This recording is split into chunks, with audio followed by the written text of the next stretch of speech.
Next up, a really big story that came out today with the Justice Department releasing the full transcripts and audio recordings from its two-day interview with Ghislaine Maxwell in Tallahassee. Two big takeaways. Maxwell denied Jeffrey Epstein had a client list and reiterated that she does not think he killed himself. She also mentioned President Trump and former President Clinton. And for more on what was said during the prison interview and if anything else will come from it, let's now bring in our special guest here on Live Now from Fox, Neama Rahmani, legal analyst, former federal prosecutor. Always great to have you on. And yeah, this is a case, of course, that gets worldwide attention. And how important is Maxwell to this case in this Epstein files? Mike, Ghislaine Maxwell is very important. She was Jeff Epstein's ex-girlfriend, right-hand woman. She knows everything where the bodies are buried. Now, she's a convicted sex trafficker and a liar, so I don't necessarily believe her, but I think this was an important first step for the government fulfilling its promises to the American people and making at least parts of those Epstein files public and really ensuring the transparency that they've been talking about for months.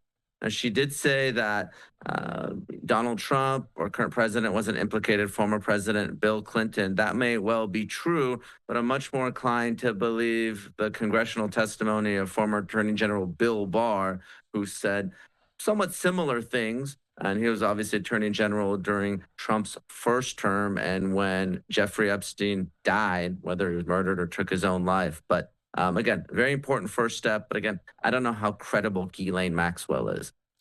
Yeah, and let's also talk about Deputy Attorney Todd Blanche. When he was interviewing her, they gave her partial immunity. Tell us a little bit more about that tactic.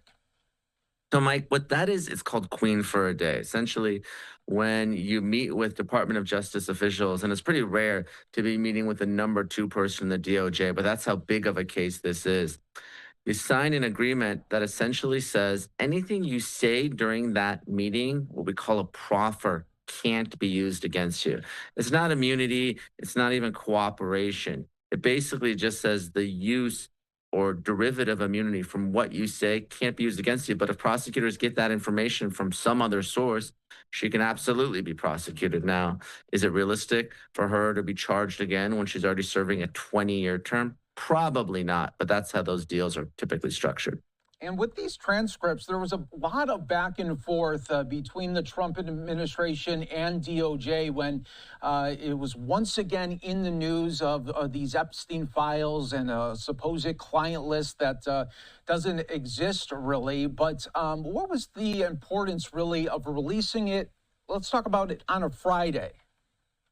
Well, I mean, obviously you want to bury bad news on a Friday. That's typically what government officials do, or anyone really, even the private sector. But this was probably good news for the president. So I don't necessarily think that it was pushed out on a Friday for that reason. I think likely the DOJ is going to produce some of these documents to the Congressional Oversight Committee. So to get out ahead of that, if you're the Trump administration, you want it to come from you to the American people, not from the House to the American people. So again, I think this is a good first step for transparency.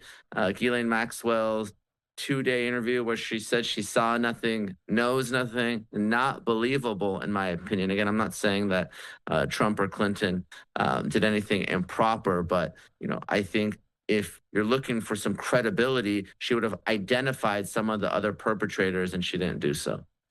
Yeah, I think a lot of people were thinking, okay, there's going to be big names in this, and they're going to get to the bottom of it. But it really, so far, has not gone that way. Now, what is in the future for her case as well?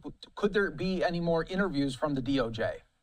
There could be. And look, this is why Ghislaine Maxwell did it. She's sucking up to President Trump to try to get a presidential pardon. I don't know if he's going to stick his neck out and do that, especially with how toxic the Jeffrey Epstein case is right now. But that's her and her lawyers' play here. And it's not surprising that shortly after this interview, she was moved to a minimum security camp. It could have been the biggest coincidence in the world, and the Bureau of Prisons just reshuffling the deck. But the timing is certainly somewhat suspicious. The other sort of avenue she has is, of course, that Supreme Court appeal that's pending. The justices are going to consider her case to even accept it during their conference in late September. And this is the argument that she was covered by the original Jeffrey Epstein non-prosecution agreement. I think that's a bit of a legal stretch, and I think that appeal will likely be rejected. The court won't even consider it, in which case Ghislaine Maxwell will have to ask herself, do I still push this presidential pardon issue, or am I going to start telling the truth and actually start naming names and telling the Justice Department what really happened here? Yeah, so true. Neama Rahmani, thanks so much for joining us on Live Now from Fox. Always great to have you on, and have a great weekend. Of course, Mike. Great talking to you. Have a great weekend. Thank you. Take care.